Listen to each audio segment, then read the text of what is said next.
दरबार में बैरम खान के बढ़ते हुए प्रकोप से सभी उनसे घृणा करते थे, खास करके महिला समूह जिसे हमदल कहा जाता है। इसके अलावा उसे कुछ दरबारी भी उससे जलने लगे थे। इसका कारण यह था कि बैरम खान का जो प्रभाव था वो प्रशासन पर कुछ ज़्यादा ही बढ़ गया था, जिससे प्रशासन पर अकबर का प्रभाव कम और बैरम खान का प्रभाव अधिक दिखाई देने लगा था। इसके अलावा दूसरा कारण यह भी था कि बैरम खान एक शिया मुसलमान था, जबकि अकबर के अधिकतर दरबारी सरदार सुन्नी मुसलमान थे। इस कारण भी दरबारी बैरम खान से जलने लगे थे और उसे पसंद नहीं करते थे। दूसरी ओर अकबर ने भी कई ऐसे अवसर देखे थे जो वो चाहते कुछ और थे और बैरम खान करता कुछ और था। ऐसे में बैरम खान से अकबर की भी दूरियां कुछ बढ़ने लगी थी। वहीं पर अकबर को उसकी दाई मां महामंगा और उसके कुछ दरबारी सरदारों ने भी भड़कना शुरू कर दिया, जो मुख्य रूप से शिया और सुन्नी का मुद्दा उठाए हुए थे।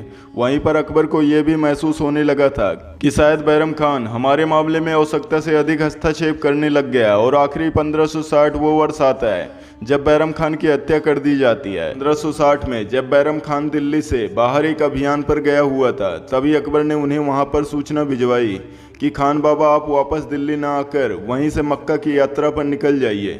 जिसके बाद बैरम खान अकबर के आदेश को मान लेता है और मक्का की यात्रा पर निकल पड़ता है। लेकिन बैरम खान की यात्रा जाने के क्रम में ही मुगलों की सेनाओं द्वारा उन पर हमला कर दिया जाता है, जिसके बाद अकबर की सेना और बैरम खान की सेना के बीच एक युद्ध छिड़ जाता है, जिसे तिलवाड़ा के युद्ध के रूप में जाना जाता है। इस युद्ध में बैरम खान की हार हो जाती है और उसे बंदी बना लिया जाता है। लेकिन अकबर उन्हें खान बाबा कहकर बुलाते थे और वो उनके सहयोगी प्रधानमंत्री और सेनापति रह चुके थे और काफी युद्धों में उनकी सहायता की थी। इसीलिए अकबर को उन्हें 3 विकल्प दिए। पहले विकल्प में बैरम खान को कहा गया कि आप मुगल सल्तनत में से कोई एक राज्य चुन लीजिए, आपको वहां का सूबेदार बना दिया जाएगा। दूसरे विकल्प में यह कहा गया कि आप सभी बातें भुलाकर हमारी सुरक्षा सलाहकार बन जाइए। तीसरे विकल्प ये दिया कि आप मक्का की तीर्थ यात्रा पर चले जाइए और वहां से वापस लौटकर मत आइए, वहीं पर अपना संपूर्ण जीवन व्यतीत करें। चूंकि बैरम खान प्रधानमंत्री या वजीर जैसे सम्मानजनक पद पर कार्य कर चुका था, ऐसे में वो एक छोटे से सूबेदार के पद पर कार्य कैसे कर सकता था। इसीलिए उसने मक्का की यात्रा पर जाने का निर्णय किया।